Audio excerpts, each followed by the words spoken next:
Okay, so the Talmud class, we are continuing with the very, very interesting statements from the sages. I'm going to share my screen so you can all see where we're up to. And we just came from discussing what happens during the night. The Gemara wanted to know, Mishnah, thank you for telling us that there are guardsmen in the temple at night, but what happens to them? And we described how the one in charge, the Memuna, would go around and check on the routine.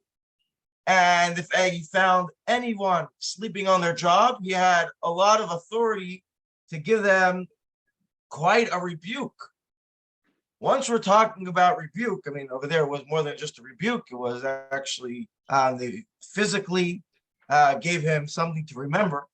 But once we're talking about rebuke, so the Talmud says, let's talk about the idea of rebuke, which is actually a mitzvah in Torah. It's a mitzvah in Torah. If you see a fellow Jew that needs a rebuke, to rebuke them. There are, of course, many limitations to this. So don't go around rebuking everybody you see.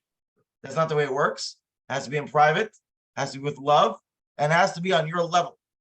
So there are a lot of limitations to rebuke, and also if you could ever get them to change without having to be harsh, you got to go down that route. So which means that you have to be very positively certain that your rebuke is going to actually affect the change that you want. And if you have any doubt, you should not be engaging in it because you might cause the opposite, which basically says to us that we have to do it with love, unless you're 100% certain that this person can take it. But what about the person taking it? Says the Gemara. And the truth is, it's very healthy to get rebuked. It's a very healthy thing. Oh,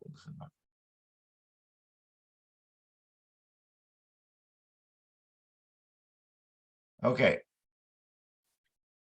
Just like a story someone told me yesterday before I begin about the great tzaddik, the Sfas Emes, who he wrote the book on the Torah called the Sfas Emes, the book on the Talmud called the Sfas Emes. He's actually the second Ger Rebbe, the Rebbe of Ger, which is a very, very large Hasidic sect in Israel.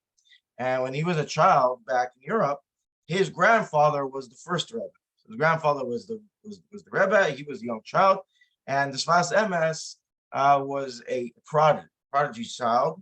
Would spend his whole night learning, and the story goes that one day he came late to morning prayers, came late to Shachris, and the reason why he came late is because he was up a whole night because he was studying with his study partner, and they got so involved in learning they didn't see the time. They stayed up a whole night. So he went to quickly take a nap for a few minutes, and a few minutes turned into an hour or so, and he came late to morning prayer. A little kid of like 10 years old, and his grandfather rebuked him. His grandfather said, "This is how you just walk in to show late, and he didn't say a word." And so his friend afterwards said, "Why didn't you tell your grandfather that you were up all night learning Torah?" So he said, "It's just because I have a good excuse doesn't mean I shouldn't get a rebuke." He says, it was such a precious thing to get a rebuke from my grandfather. I was going to stop him. Anyway, so that's just a story that segues straight into this piece of Talmud. Tanya, Rabbi Aimer, we learned in a brisa that Rabbi said, Ezu derech shiyavar leha adam. What is the path a person should go down? Yad es haterechais. You should love the rebuke, shekos ma'ashetechas ba'ilam, as long as there is a concept of rebuke in the world, nachas ruach ba'la'ilam, there is a possibility for nachas. Everyone knows what nachas is. There's a possibility for pleasantness in the world. And there's good and blessing that come to the world. And evil will leave this world. Shenamar, and he backs up the statement by quoting from Shlomo HaMelech and Mishneh, the following verse: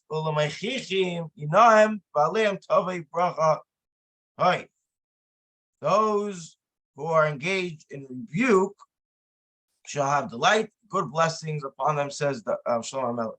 In a society which does not let any rebuke happen, a lot of not good things tend to come from such an environment. And some people say, what is the best path to take? You should have an overabundance of faithfulness. You should really have a lot of emunah to the extreme. Shenamar, as it says in Tehillim,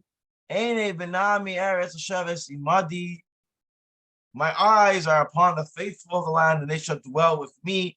Hashem gives special attention to those who have extreme emunah, extreme faith in Him.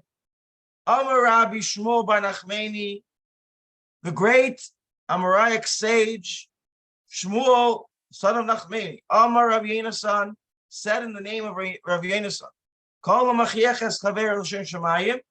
a person who rebukes their friend for the sake of heaven, does it in the right frame of mind and for the right reasons. He merits to be. He is privileged to be with Hashem, to have a piece of Hashem, to be within the portion of Hashem. Shenamar, as it says in the pasuk, back to Mishlei from David, from Shlomo Melech, Mechiach Adam acharei v'le'oid, Mechiach Adam acharai. He who rebukes will be behind me. That's something that Hashem really wants. Not only that, he gets placed upon him a cord of chesed, of kindness, of grace. Shenemar, as it says further in Mishlei, in that same pasuk, he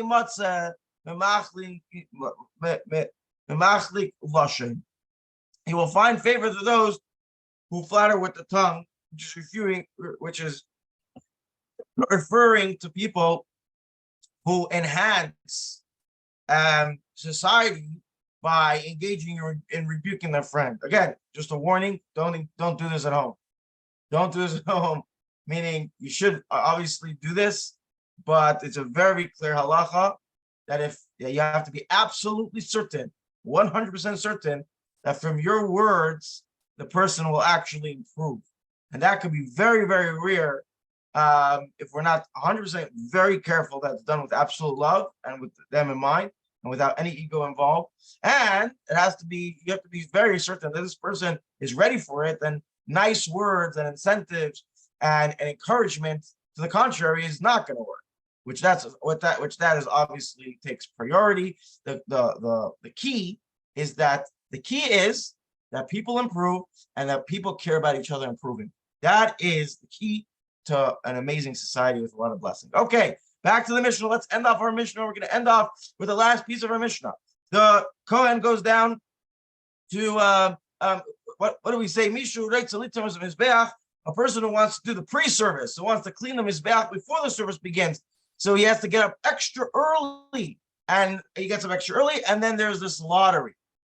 There's this lottery because there's a lot of Kohanim, and there's a lot of different services in the temple, and not everyone can do every service. They have to have a rotation, which is drawn by a raffle. Okay, says the Gemara. The Gemara is going to ask on the language of the Mishnah. I don't like the language.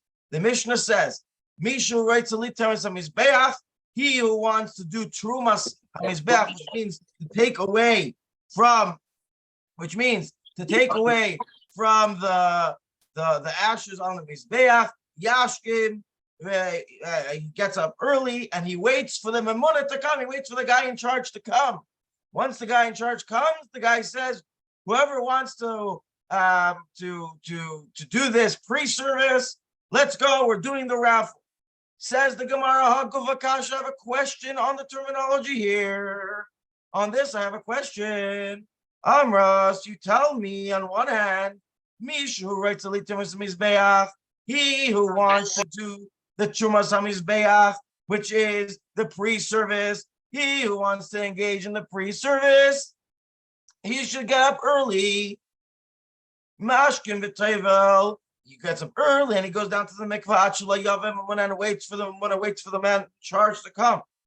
Alma, this sentence already tells me that that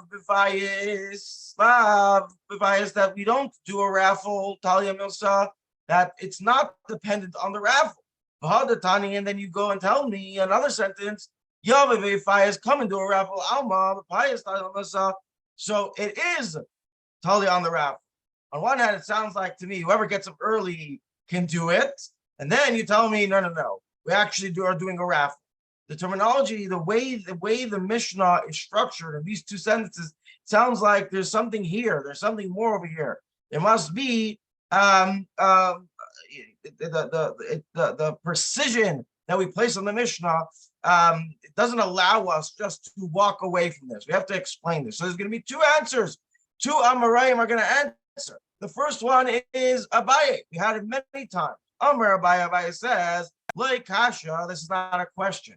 The Mishnah is talking about two different circumstances. Kan kaiden takana, kam achar takana. One is before the decree, and one is after the decree. Whoa, what decree are you talking about? So says Abaye, it's not like we learned in another Mishnah. Let me tell you the history of the raffle amongst the Kohanim. Bari Shaina, originally, Kol Mishoretz Eliterns Mizbeach, anyone who wants to do the pre-service of taking away the ashes from the previous night from the Mizbeach, from the altar, Taidem, he's allowed to go and take. Whoever wants to go can go. If there's many people who want to do it.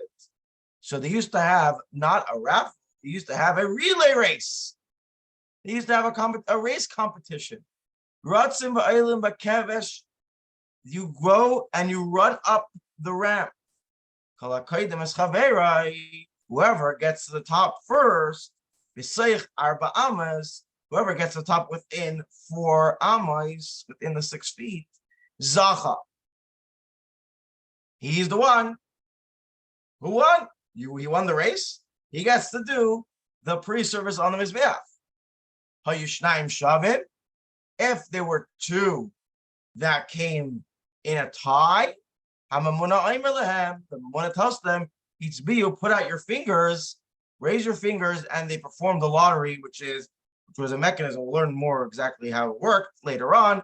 But basically, it was a lot of choose a number, and then you just count the fingers, and whoever it falls up on is the winner of the lottery. And how many fingers do they put out into the center for this lottery? Achas ushtayim, 1 or 2. Each one can choose 1 or 2, right? Each one can choose 1 or 2.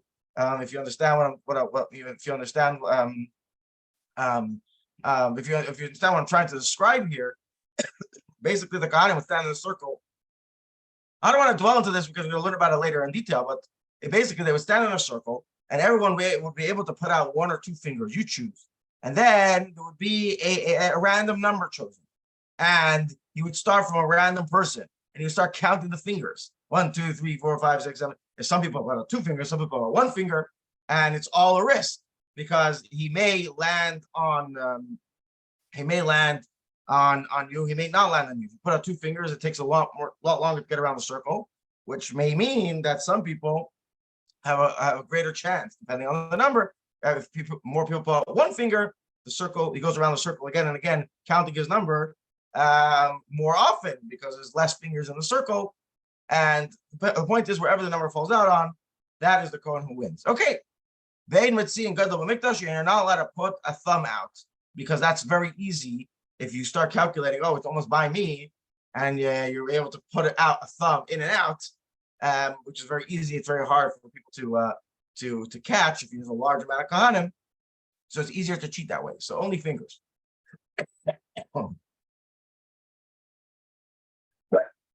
Okay, Ma'aseh. But one day a story happened. Beis Hayushavim, there were 2 who were running up the ramp, and these 2 were very close to each other, and they were kind of parallel the entire race. and one of them pushed his friend as they were running. Inadvertently, I'm not sure. The point is that he got pushed. He fell off the ramp, which was tremendously high. We're talking about 32 feet, 32 arms in the air. We're talking, it's a towering altar.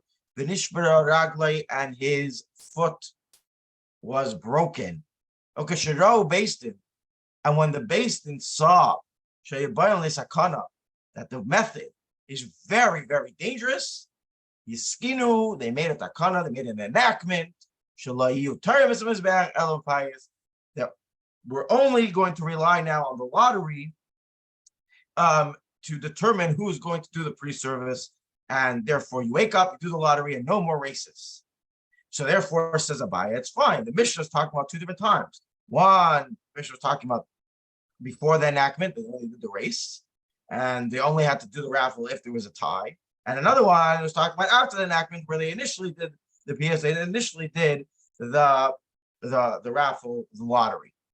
But there's another Amalek sage who wants to interpret the Mishnah differently. Rabbi says, no. Both sentences of the Mishnah are after the enactment. I could resolve this terminology issue a different way. I'm going to teach you how to read the Mishnah. I'm going to teach you where to put the period. You just put the period. There's no periods in the Mishnah, so the punctuation is the issue here, and you just rectify the punctuation, and everything works out. This is how you should read the Mishnah. Mishnah writes a whoever wants to do the pre-service, whoever wants to do the pre-service through the raffle, mashkin v'tevel, you get up early and you go to mikvah and you wait until the mamuna comes. So he merged these two sentences together, and it now all makes sense. It's talking about after the enactment, and there's no contradiction because you just have to. It was just a punctuation error. Okay, now on to the next Mishnah. Whoa, we're on to a whole other piece. We're going to continue the service of the Tamid. What happened after the Kohanim get up and they get dressed and they're waiting in the barrack for the Mamuna to come? And the guy comes and they open the door for him from the outside. He comes in to the Beis HaMikdash. He comes into the barrack, and at the other end of the barrack, there is a door to the Azara. There is a door into the temple courtyard. So let's continue the story. Not he takes the key, as we said, the key which was kept by the elders of the Kohanim throughout the night. Pasach as a pishveish, and he opens up the small door, not the large 20 amma door. Opens the small door on the side. And he walks from the Beis HaMikdash, from the barrack, Lazara into the courtyard. And all the Kohanim go in after him. And this is what they do before they do anything. It's still at night, it's still before dawn. And they have two lamps, two torches of fire in their hand. So they split up into two groups. One group goes through the portico that surrounded the Azara through the east side, which basically means that they turn left from the barrack. And the other group goes through the west side, which basically means they turn right. And they go along the entire edge of the perimeter of the courtyard in order to check that all is in order. It's very, very dark. We're talking about ancient times. So this is very dark. Group of Kohanim are going to check the Azara to make sure all is in order before they start engaging in the service. They would check and they would go until they met up in the area of the Beis HaMikdash, which is all the way on the south side, which is across the courtyard from the barrack, which was on the north side. The place where they made the pancakes. There was a certain type of there was many different types of sacrifices, which in the Beis Hamikdash, which we learned, there was the most famous was animal, but then there was flour, oil, wine, different types of sacrifices used in the temple, and there was also these types of challahs, matzahs, pancakes, different types of baked goods, and there was kind of like a mini bakery, which I mean, it's not like made a pancake like we imagine. It was a very, very specific recipe put together, mixed together, and then sacrificed on the mizbeach. Anyways, we'll get to that later. But the point is, they got to that bakery area. Yigiu elu ve'elu. Each group waits for the next, whoever came first. Amru, and they say shalom, hakol shalom. Everything's great. Everything's good. We didn't encounter anything dangerous. We didn't encounter anything that shouldn't be there. Himidu aisa chavitim, and they then stood and they let the preparer, the people who do the chavitim, who make these cakes, make the cakes. The Kohen, who was the one who back in the barrack won the lottery to do Trumas HaMizbeach, to remove the ashes from the altar, who Yitzrayim, he goes and he starts engaging in that service. And they tell him, the rest of the Kohanim, have a Za'ir, be really careful, Shalaitiga Bekli, do not touch any of the vessels out there near the altar, before you wash your hands and your feet, mina kiyar, from the basin. Just to mention, this is an interesting fact, the Kohanim did the service barefoot. There should not be any separation between their feet and the actual ground of the temple. This is actually that there should be no separation between your feet and the floor of the temple is actually one of the commandments that the Kohanim have to engage in. And another interesting fact is that we wash our hands before davening, we wash our hands in the morning, we wash our hands after leaving the restroom, we wash our hands. There's a bracha for washing the hands, there's a method for washing our hands. We wash our hands for bread, because before we engage with bread, we should our hands to be pure, etc. In the Beis Hamikdash, they also washed their hands before the service, but they washed their hands and their feet. Both their hands and their feet were engaged in the service. They both have to be purified. So before you even touch the kli, before you even touch the instrument, the shovel that you're going to use on the mizbeach, make sure that both your hands and feet have been purified from the basin. And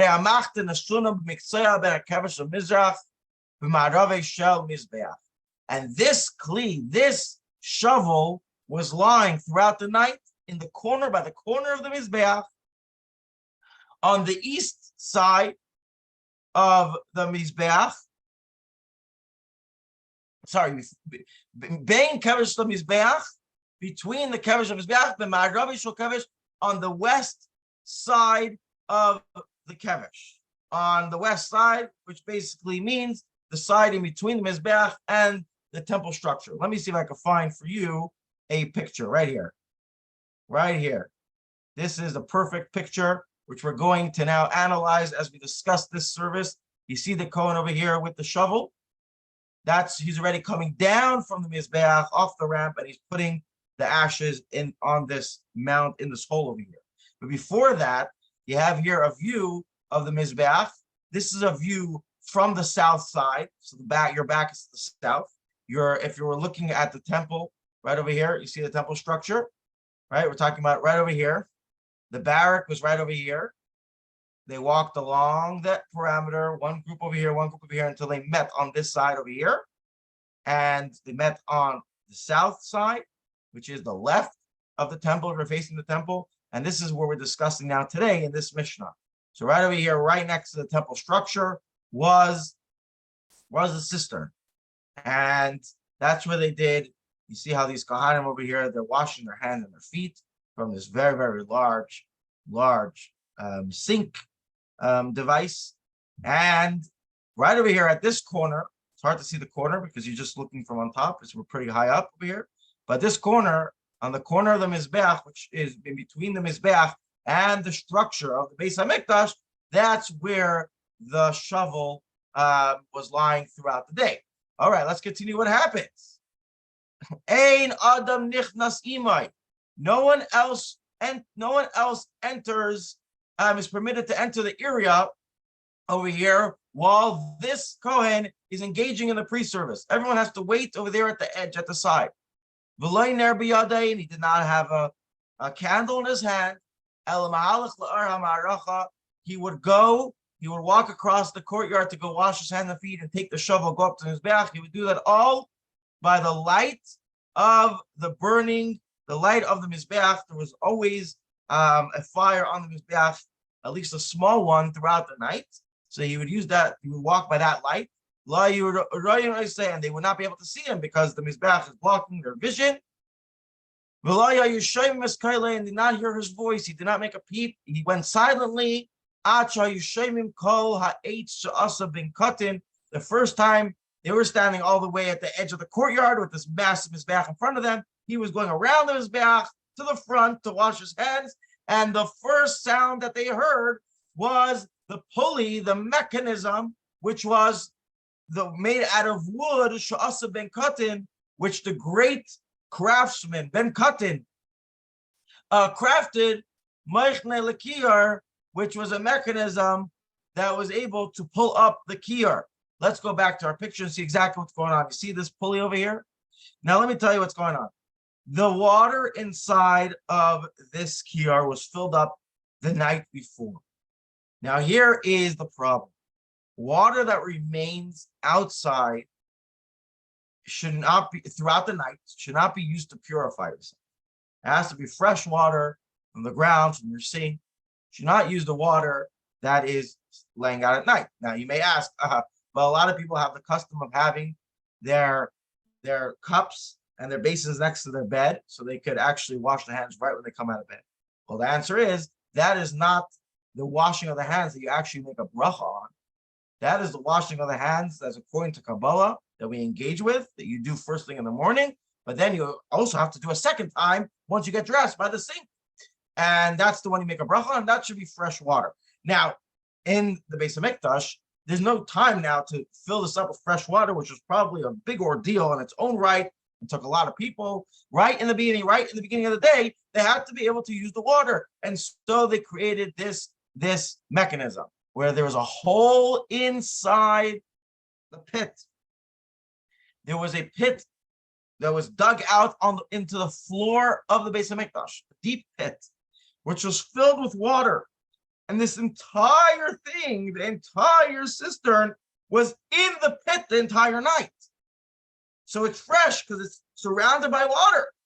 And then in the morning, they would activate this pulley. I have no idea in ancient times how this actually happened, but it looks like a very sophisticated pulley for ancient times, which would crank up the cistern, would crank it up and put it on the floor next to this pit for the Kohanim to engage. This is a perfect picture for me to show you what's going on over here. Now you should just know this was made out of wood. It was extremely loud. As we learned somewhere else in the Mishnah, people throughout Jerusalem, if you were in certain spots in certain places in your house allowed for it, then you're a light sleeper or you're anyways up, you heard it throughout Jerusalem. You heard the sound of this pulley in operation. But the fact is that he went silently to wash his hands and feet, and that's the first sound that they would hear from him. Vehem Aimrim, and they would tell each other, we know now that he is actually he's actually washing his hands and feet from the kiyar, from this basin, and then he goes and takes the silver shovel, the silver pan, and he goes up the ramp to the top of the Mizbeach. When he gets to the top of the Mizbeach, he encounters a massive mound of coal and ash from a whole day of service the night before and a whole night. It's burning and burning and burning throughout the night. He goes and he moves aside the ashes to get to the center, to get to the core of the ashes in the inside of the pile, and he takes a shovel out of it. Yared, yared, he goes down. He gets down to the floor off the ramp. He turns his face to the north, and he walks along the east side of the kevesh, around 10 amas. Like a chalim al gaber yitzba, and he puts those burning coal, that he scooped up onto the floor. Shalish tvachim, about three tvachim, which is about a foot away from the foot of the mizbeach. Makam shnei zimar sa'if, in the same place where they would put the where they would place the bird offering, the extras of the bird offering,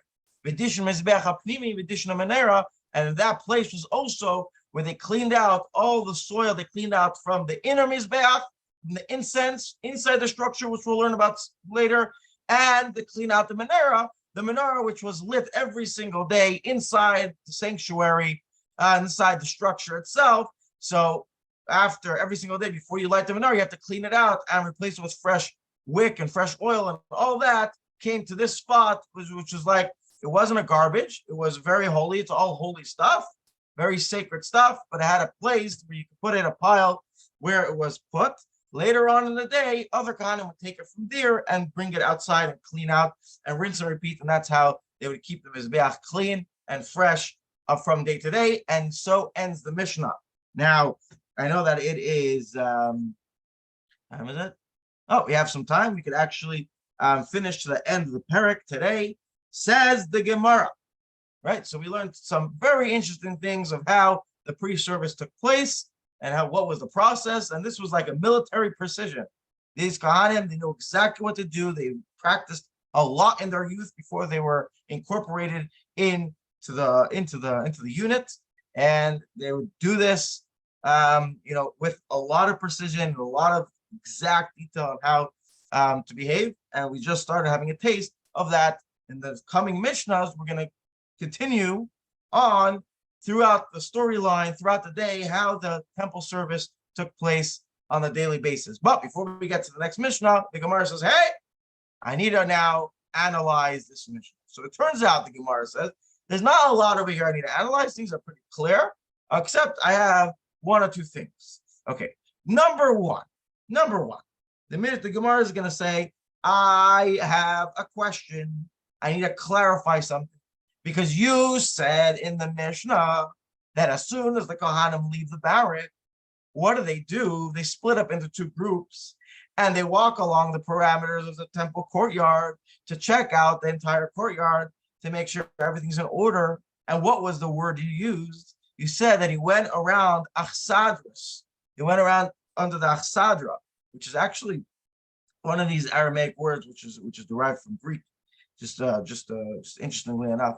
But what was it? What was the English translation up there? It was a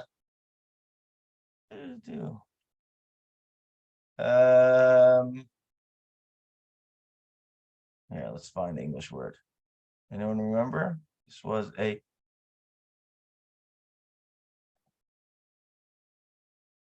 portico. We walked along the portico. Okay, so now we don't know what this portico is. We don't know the translation. The Gemara is now going to engage in a translation clarification. What's this achsadra? What does achsadra mean? So it's going to assume, the Gemara is coming from a certain assumption that it is something, it is a parameter, some sort of structure built around the parameter of the courtyard made out of wood. So because achsadras in the modern Aramaic, when the Gemara was engaging in its clarification, Gemara times, right? If you're talking about translation of the Mishnah, so you're obviously going to start from an assumption of what that word means in the Gemara times. In the Gemara times, achsadra meant some sort of wooden structure. So the Gemara has a very big question. How can the Mishnah say that there was wood in the Azara, there's wood in the courtyard? There's actually a very famous mitzvah, a very famous negative commandment. You're not allowed to have wood in the Beis HaMikdash. at least not showing in the Beis Hamikdash, because that was very comparable, very reminiscent to a very famous and well engaged in Avodah Zarah, an idol worship, which had to do with a certain tree called the Asherah. So says the Gemara, Omi havach sadus ba'azara. Are you telling me that there was wood in the Azara? But Tanya, we learned in a brisa very clearly. Elazar ben Yaakov says a tradition. How do we know that you cannot have wooden structures in Azara? Tamid Lamer, because it says, and the pasuk says in the verse in Chumash Dvarim, Loi tita lecha asherah. It says you should not plant in your mikdash, in your temple. You should not plant the Asherah tree. Kol eitz etzel mizbeach Hashem lekecha. Any tree in front of the mizbeach, near the mizbeach, before Hashem your God. Hachikamar. How do you understand this pasuk? Where should we put the punctuation? Where should we grammatize it? Hachikamar. This is how you're supposed to learn it. This is the tradition. What this pasuk means. Leitit lecha asherah. You should not plant an Asherah tree, and you should not plant any other tree. Etzel mizbeach Hashem alikecha. By the mizbeach of Hashem your God. So basically, we're learning out from the pasuk. It's not just an Asherah tree; it's any type of tree. Any wood should not be in the mizbeach. Now, it doesn't get into the fact that over here in the pasuk it says tita, which means to implant, to plant. And wood and over here, we're obviously talking about wood which has been chopped down. However, but there's much discussion on Talmud and other places, and which we don't get into here. And definitely the halacha is derived that we do not have any wood in the Beis Hamikdash. Anything that's made out of wood should be covered at least with gold or copper or silver, some sort of metal to cover it up. So Amar Rav Chizda, the answer is no. Achsadra Shalbinyan. The achsadas over here is referring to part of the binyan, part of the building materials. When we say shal binyan, we refer to stone. Beis Hamikdash was built of stone. This was made out of stone. Okay. So as Rashi here explains, that basically the achsadra, I wonder if there could be, there's a picture. Oh, you actually do see a picture in the background. You see that in the background? Along the Azara, along the perimeter of the Azara, there were these massive, massive pillars, and there was a roof above it. So along the perimeter of the Azara was this, roofed-in area, which you could stand under, and they used to go around, among these pillars to check out the Azara at night. See if we can find another picture that would depict this. You see over here also? See in the back? You see over here in the background? Along the wall of the entire Azara, you had this portico. Let's see if we can find a better picture. Well, you see it over here also. All the pictures, they have it. Right here. See this? You see this thing going around the Azara? So that's exactly what it was. You had these massive pillars. On top of the pillars was a roof connecting from the top of the pillars to the wall of the Azara. This is actually a large space comparative to the Azara. It's very small, it's just a parameter. There's definitely a lot of room to walk around, and this was around the Azara. Okay, back to the Mishnah. So the Mishnah says, I have something else to clarify, and the Mishnah says the Gemara. You're telling me that they go and they check the entire Azara until they get to the bakery section where they make the chavitin, which was those over here we translate as griddle cake. Those type of pancakes for the service. So says the Gemara, no. I have a question for you. Lememra, are you trying to tell me the chavitin have a kadimi? That making the chavitin was first thing in the morning? Are you trying to tell me that the first thing they did was making the chavitin? I have a big issue with that. But Tanya, because there's a price that says clearly, how do we know that nothing should come, no part of the service should come before the sacrifice of the morning, the actual Tamid animal? Tamid Lamer, because it says in Chumash Vayikra, which deals with all these sacrifices, and you should prepare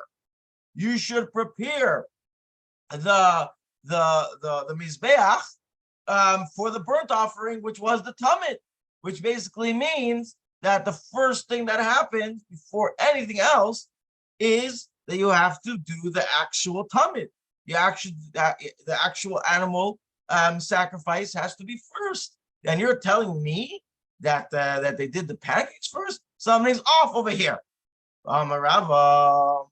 So Rava answers. So if Rava said, explain this.